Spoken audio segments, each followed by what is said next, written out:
Just 15 seconds. That's all it takes for a plasma pitch to scream across the strike zone in a Krillin arena. For most cadets, it's barely a blink. But for Kalara, it's an eternity of crushing humiliation, because her left knee locks up. Her vestigial wing just flutters uselessly, and every single time she tries to leap, that cruel gravity harness yanks her back to the dirt like some broken marionette. Every cycle, she mouths the same heartbreaking sentence, "Sorry, sir, I can't play ball." The drill master just waves her off, her squad mates snicker, and the stadium lights dim, almost in shame, as the next prospect effortlessly soars. But what none of them ever notice? The lanky human tech down in the maintenance trench, fingers smudged with engine grease, already sketching a blueprint. A blueprint that will either make her fly, truly fly, or maybe, just maybe, blow the entire orbital academy into scrap. Kalara's people, the Vayari, they absolutely prize symmetry. We're talking 2 wings, 2 crests, 2 of every single genetic marker. She, however, was born with 1 atrophied wing and a spinal kink that pretty much keeps her permanently grounded. In the hatchery, they called her half-flight, a polite, almost clinical way of saying mistake. By adolescence, that nickname had curdled, turning into something far crueler: cargo ballast. Why? Because the only place she ever got to sit was on the equipment crates, watching while the others trained. Coaches just refused to waste precious arena time on a cadet who can't even hover, let alone fly. So what does she become? The squad's unofficial clerk, fetching med tape, holding helmets, and yes, mouthing that same apology when the captain counts off for scrimmage. That apology? It tastes like bitter copper in her mouth. But it's safer, isn't it? Safer than admitting just how badly she still yearns to launch into the air, to feel the wind beneath a working wing, to truly belong.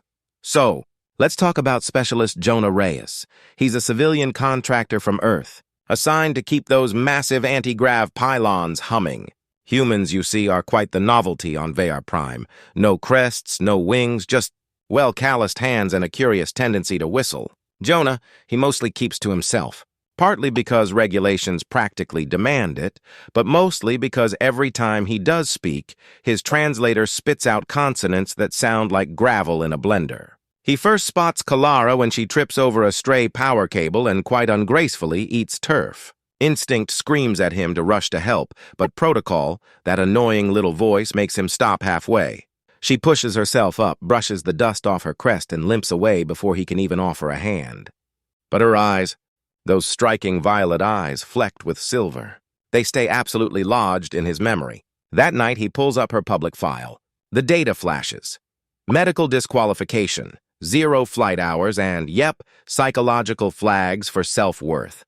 Ouch. Jonah's own dad back in Albuquerque? He lost a leg to diabetes, but still coached Little League, no questions asked, never letting anything hold him back. Something in that kid's resigned shrug when she whispers, "Sorry, sir," flips the exact same switch his old man used to flick. A flick accompanied by a knowing wink and a confident, "We'll figure it out."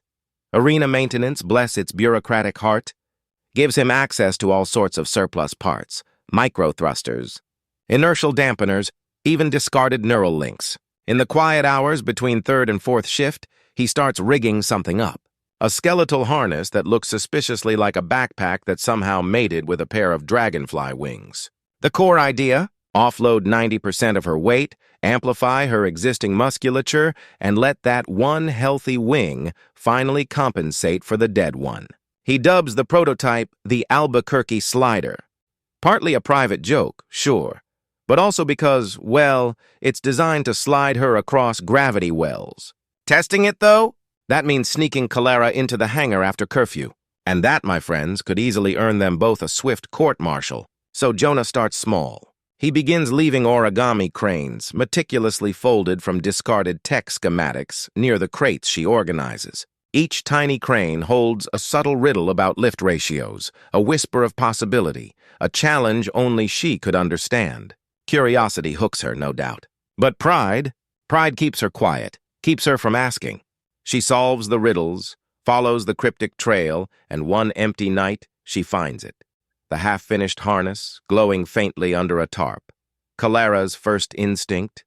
To bolt, to run. But hope, that stubborn tiny ember, makes her stay. Jonah doesn't promise miracles, never does. Only possibility.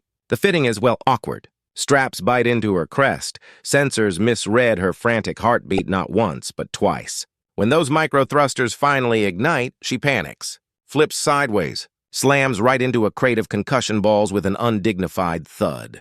Jonah winces, bracing himself, fully expecting the inevitable apology. Instead, she laughs, a sharp, startled, utterly alive sound. They tweak settings, swap dampeners, run 17 more microbursts, each one a step closer. On attempt 23, her toes finally, gloriously leave the deck. 2 seconds of hover. It feels like breathing for the first time after a lifetime spent underwater, a moment of pure, unadulterated freedom. She lands shaky but vertical. No apology this time. Just a whispered, almost breathless, again. Jonah grins. It's the same wide, proud grin his dad used to wear when his rehab prosthetic finally held weight. Secrets on a military station? They've got the half-life of a photon, blink and you'll miss them. Sure enough, a pesky maintenance drone records the 28th hover trial. Footage leaks. Straight to the drill master. By dawn, the hangar is flooded. Security, medtechs, ethics officers, the whole bureaucratic circus. Regulation 9B, of course, strictly forbids unlicensed augmentation of cadets. They slap an injunction on Jonah, impound the slider, and drag Kalara before a tribunal for unsanctioned enhancement. The punishment? Immediate washout for her, deportation for him. Harsh but predictable. The admirals, naturally, cite genetic purity statutes, claiming the harness sets a dangerous precedent.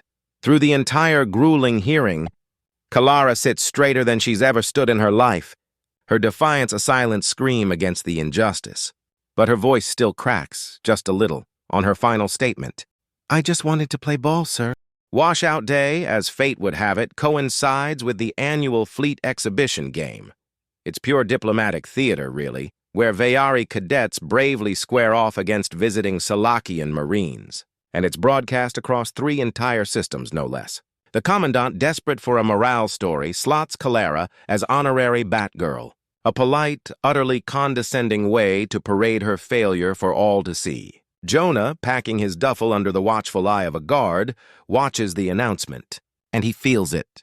That old, familiar fire igniting deep within him. His dad never let a little thing like medical disqualification stop a season, did he?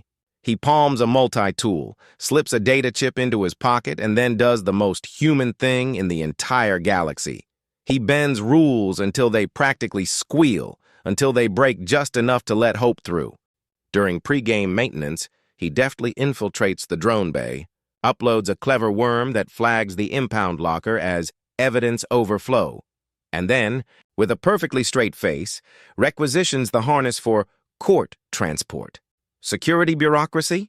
It's a truly beautiful mess, especially when you speak fluent serial number. Stadium lights blaze, anthems blare, and cadets launch into their usual balletic spins while the crowd oohs appropriately. But the Salakians are racking up points, and Vayari morale? It's tanking fast. Mid-7th inning, the scoreboard glitches. Jonah's worm, of course. And then, a message scrolls across the massive screen. "Permission to enter the game, sir?" Gasps ripple through the stadium. Cameras swing, focusing on Kalara, standing tall at the entry gate, wearing the slider. Her wings are arched, gleaming like moonlit steel. The drill master barks for security, practically frothing. But the Commandant? He just waves him off. This, he knows, is ratings gold. Kalara steps onto the field. Her heart hammers so loud in her chest, she barely hears Jonah's patched comm link crackle. Trust the math. The first pitch rockets toward her. She kicks her thrusters, tilts, and then she soars. The dead wing still flutters, yes, a ghostly reminder, but the harness compensates perfectly. She arcs 15 meters, a blur of motion, and spears the ball mid-air with impossible grace. The stadium absolutely detonates in cheers, and for the very first time in her life, she completely, utterly forgets to apologize. The Salakians, though, they adapt fast. The very next pitch, they aim straight for the harness housing. A plasma seam ruptures and Kalara spirals, a bird with a broken wing. Jonah, seeing it, sprints from the dugout, his toolkit flapping wildly behind him. The crowd hushes, a collective intake of breath as she crash lands hard, right on her bad wing.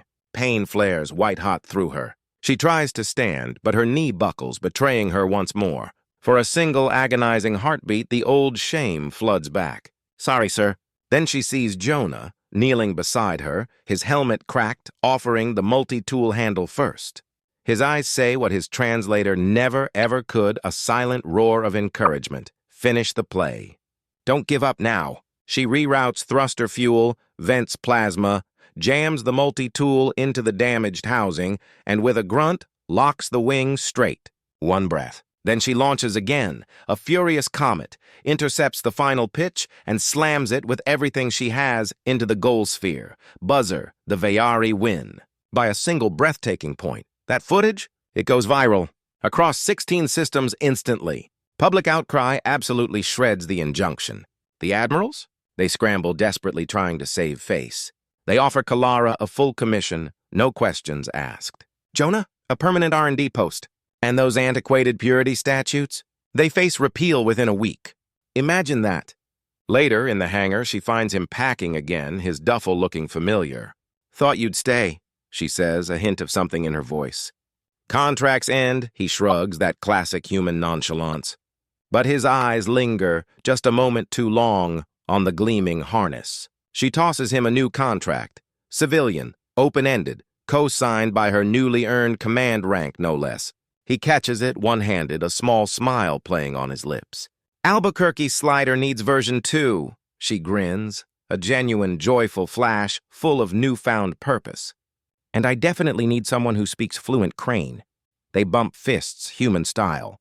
Crest a helmet. A perfect unspoken understanding, opening day next season. Kalara steps onto that same familiar cratered field. Kids.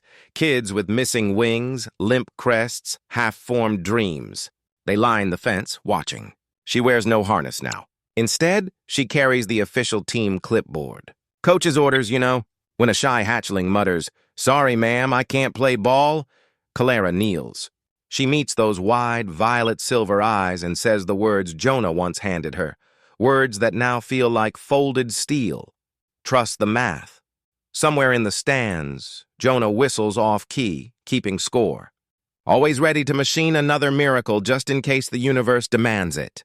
But tonight, the only thing demanded is a game.